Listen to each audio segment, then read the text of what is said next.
உயிரே பறக்கும் காத்தாடி.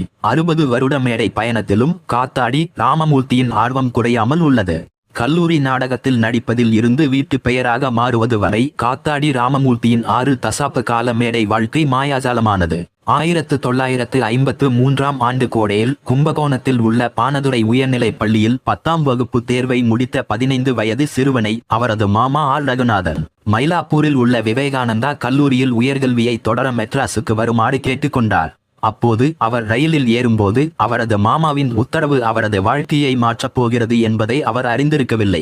60 ஆண்டுகளுக்கு பிறகும் இன்னும் எளிமையான மற்றும் அடக்கமான சுந்தரேசன் காத்தாடி ராமமூர்த்தி ஒரு வீட்டு பெயராகிவிட்டார். விவேகானந்தா கல்லூரியில் தனது முதல் ஆண்டில் தேவனின் கோமதியின் காதலன் நாடகத்தில் வில்லனின் உதவியாளரான பக்கிரி வேடத்தில் பங்கேற்றதன் மூலம் முதல் பெரிய மைல்கள் வந்தது. ஜெய்சங்கர், அம்பி, சோவின் சகோதரர் நாராயணசாமி, என் ராதாகிருஷ்ணன் மற்றும் என் குமார் கடைசியாக நடித்த 2 பெண் கதாபாத்திரங்கள் ஆகியோருடன் ராமமூர்த்தி இந்த நாடக குழுவின் ஒரு பகுதியாக மாறினர். அந்த 10 ஆண்டுகளின் இறுதியில் ராமமூர்த்தி ஒரு வாய்ப்புக்காக அப்போதைய ஆர் சபாவின் செயலாளராக இருந்த நடேசன் ஐயரை அணுகினார். தற்செயலாக அந்த காலத்தின் புகழ்பெற்ற எழுத்தாளரான பகீரதன் தான் எழுதிய தேன்மொழியாள் என்ற புத்தகத்தை பற்றி நடேசன் ஐயருடன் பேசிக் கொண்டிருந்தார். நடேசன் ராமமூர்த்தியிடம் தனது குழுவினர் இந்த புத்தகத்தை நாடகமாக மாற்ற முடியுமா என்று கேட்டார். இந்த புத்தகத்தை நாடகமாக்க ராமமூர்த்தி ரேடியோ அண்ணா கூத்தபிரானை அணுகினார். சோவும் அறிமுகமான நாடகம் அது. பண்ணையாரின் உதவியாளராகவும் குடிகாரனாகவும் ராமமூர்த்தி நடித்தார். இந்த பாத்திரம் பார்வையாளர்களிடமிருந்து நேர்மறையான விமர்சனங்களை பெற்றது.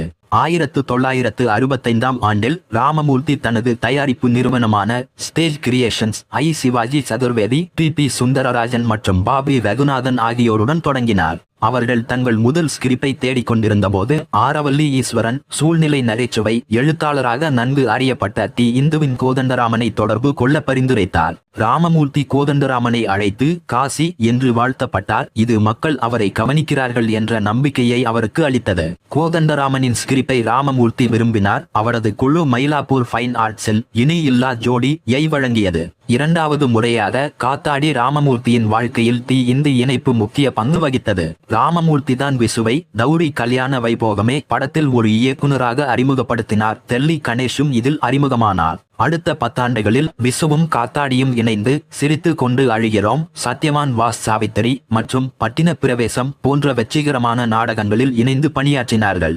பாலசந்தர் தனது பட்டின பிரவேசம் நாடகத்தை 4 முறை பார்த்தார். 35 ஆண்டுகளுக்கு பிறகும் ராமமூர்த்தி இன்னும் யின் கருத்தை போற்றுகிறார். இது சினிமாவில் மட்டுமே நடக்கும். நீங்கள் ஒரு படத்தை திரும்ப திரும்ப பார்க்க போனால் எல்லாம் ஒன்றுதான்.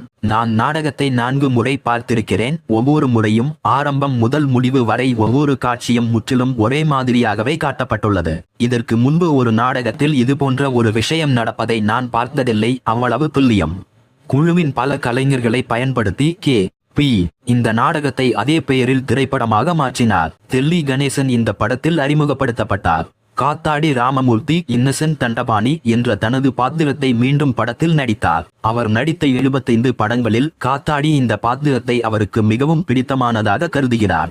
1970களின் பிற்பகுதியில் பாபி ரகுநாதன் என்பவரால் காத்தாடி கிரேசி மோகனுக்கு அறிமுகப்படுத்தப்பட்ட போது திருப்புமுனை ஏற்பட்டது.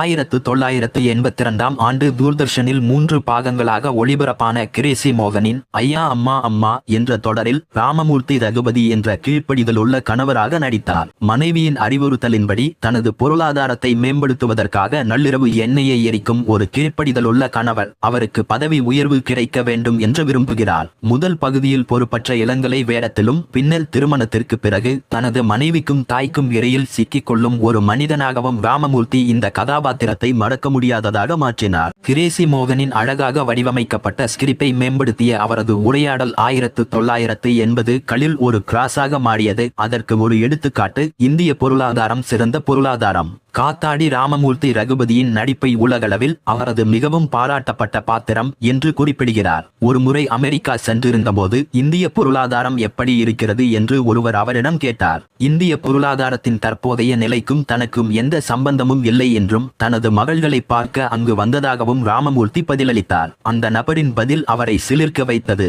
ரகுபதி ஐயா, நான் உங்களுடைய பெரிய ரசிகன். உங்களுடைய ஐயா அம்மா அம்மா என்ற உரையாடலை பற்றித்தான் நான் பேசினேன். அவரது வாழ்க்கையில் மற்றொரு பெரிய தருணம் ஒரு மாலையில் சம்பு நடராஜ ஐயர் துப்பறியும் சம்பு படத்தை மீண்டும் இயக்குவதற்கான தனது திட்டங்களை பற்றி அவருக்கு தெரிவித்து ராமமூர்த்தியை தலைப்பு வேடத்திற்கு தேர்ந்தெடுத்த போது ராமமூர்த்தி வாயடைத்து போனார். நாடகத்தின் தொடக்கத்தின் போது நடராஜ ஐயர் எனக்கு இழப்பதற்கு ஒன்றுமில்லை. எப்படியிருந்தாலும் இந்த முடிவுக்கு நான் பாராட்டப்படுவேன். காத்தாடி ஒரு நல்ல வேலையை செய்தால் தேர்வுக்காக நான் பாராட்டப்படுவேன்.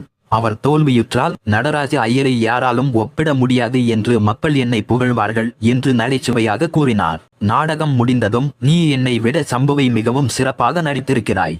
உன்னை நினைத்து நான் பெருமைப்படுகிறேன் என்று கூறி காத்தாடி ராமமூர்த்தியின் முதுகில் தட்டினார். ராமமூர்த்தி போற்றும் மறக்க முடியாத பாராட்டு வார்த்தைகள். ராமமூர்த்தி தனது மனைவி மீனாட்சியை 1966 திருமணம் செய்து கொண்டார். அவர் கூறுகிறார், நான் வீட்டு வேலைகளை கவனிக்கவில்லை. அவர் எல்லாவற்றையும் கவனித்துக் கொண்டார். என் 2 மகள்களையும் வளர்த்தார். நான் அலுவலகத்தையும் அவர் ஜென்சன் மற்றும் நிக்கல்சன் பெயின்ஸில் 3 தசாப்தங்களுக்கும் மேலாக பணியாற்றினார். நாடகத்தையும் சமநிலைப்படுத்தினார். காத்தாடி ராமமூர்த்தி 40க்கும் மேற்பட்ட நாடகங்களை நடத்தி 6500 நிகழ்ச்சிகளை வழங்கியுள்ளார். தௌரி கல்யாணம் மற்றும் ஹனிமூன் ஜோடி ஆகியவை 350 முறை அரங்கேற்றப்பட்டுள்ளன. அவர் கலைமாமணியாக இருந்து வருகிறார். மேலும் நாடக கலா சிரோன்மணி, நடிகை சூராமணி, சிறந்த தொலைக்காட்சி தொடர் நகைச்சுவை நடிகர் மற்றும் நாடக ரத்னம் உள்ளிட்ட பல பட்டங்களை பெற்றுள்ளார். சாதனைகள், பாராட்டுகள் மற்றும் விருதுகள் இருந்த போதிலும் அவர் பணிவாகவே இருக்கிறார். அவர் கூறுகிறார், நாங்கள் பண ஆதாயத்திற்காக நாடகங்களை செய்யவில்லை. கைதட்டல் தான் எல்லாமே. நாங்கள் நாடகத்தை சுவாசித்தோம். எங்கள் மாலை மற்றும் இரவு நேர விவாதங்கள் அனைத்தும் அடுத்த நாடகத்தை மையமாக கொண்டு பார்வையாளர்களுக்கு அதை மகிழ்விக்க முயற்சித்தன. 1954ஆம் ஆண்டு முறையாக அறிமுகமானதிலிருந்து நடிப்பு மீதான அவரது ஆர்வம் குறையவில்லை. அவர் தன்னை மிகவும் பிஸியாக வைத்திருக்கிறார். மேலும் நாடக ஒத்திகைகளுக்கும் தொலைக்காட்சி தொடர்களுக்கான படப்பிடிப்புக்கும் இடையில் அடிக்கடி பயணம் செய்வதை காணலாம். இந்த வயதிலும் தனது ஆர்வத்தை தொடர்வது தனக்கு நிறைய நேர்மறை ஆற்றலை தருகிறது என்று அவர் கூறுகிறார். சமீபத்தில் டிராயிங் ரூம் ஷோகேஸ் கோப்பைகளால் நிரம்பி வழிந்ததால் தனது மனைவியுடன் பெரிய சண்டை ஏற்பட்டதாக அவர் கூறுகிறார். அவரது மனைவிதான் கடைசி வார்த்தையாக இருந்தார். மேலும் அவரது விருதுகளுக்காக ஒரு அறையை ஒதுக்கினார். பிரிந்து செல்லும் குறிப்பாக காத்தாடி கூறுகிறார், ஐயா அம்மா அம்மா படத்தில் வந்தது போல நான் என் மனைவியிடம் ஒப்புக்கொள்ள வேண்டியிருந்தது. இருப்பினும் AAA படத்தில் வரும் ஜானகியை போலல்லாமல் அவர் பொருளாதாரம் படிக்க விரும்பவில்லை என்பதில் அவர் நிம்மதியாக இருக்கிறார்.